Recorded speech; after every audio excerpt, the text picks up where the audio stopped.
Ashcan Studio student Nathan was accepted into Pratt and City College's MFA architecture programs and Parsons Lighting Design program.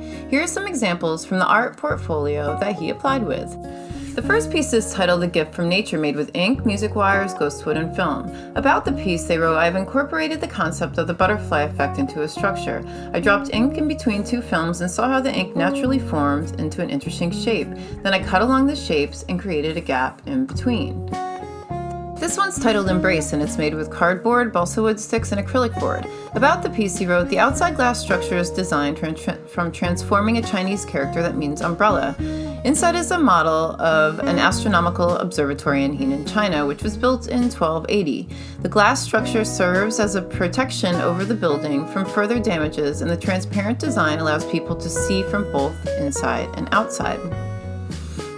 Saddle Point was made with foam boards and coffee straws, and the overall shape was inspired by the saddle point in a classical calculus model, showing how math and art can be transformed internally. From the top view, this structure is shaped like the face of a zebra. Each line of foam board is lined up with the black stripes in the face of a zebra. The mouth part is created by multiple triangles with coffee straws. Stay In and Get Out is an installation made with balsa wood, foam board, and wire, and it was created to show his desire to have a home and the contradictions that he sees in his life. He wrote, "I cannot be who I am as gay in China, and I cannot freely work or stay." Above the triangle shape is a playground with water splashes representing my life in China.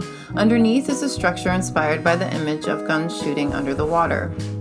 Hope was made with cardboard and music wires. About it, he wrote, "As an international student myself, this piece represents people like me who are simply seeking a better life in this country, but we have been rejected or discriminated against.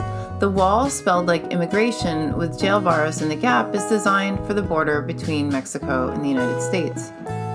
A familiar stranger made with balsa wood sticks shows that making the smallest change to an object we are familiar with can make a big difference, simply extending one edge or one point on a cube with different angles or length. This installation of small oil paintings is titled One Dream, and this project expresses the student's dream of a world without discrimination. This oil painting is titled Blue Light, which is a light and color study. This is a self-portrait made with crayon on stone. About it, the student wrote, "Self-identity has always been something I struggle with. Buried in nature and witnessing what's happening outside of my world, I drew this on stone and used the technology of lithography to print out many copies to represent the action of my reflection of myself over and over again." Strawberry is a charcoal drawing that was inspired by a strawberry combined with the concept of transformation from 2D to 3D. And Wearing Your Pride was made with acrylic on fabric. About it, the piece, the student wrote, "Sexism is still a big problem in some cultures and countries. I took two coveralls and painted the anatomy of the kidney system and the genital system to show the unapologetic behaviors within some individuals or groups." If you need help making work for your art portfolio, Ashcan's portfolio prep classes are a great place to start. We have online classes now, so no matter where you are, you can develop your skills and ideas with the guidance of our outstanding teachers and programs.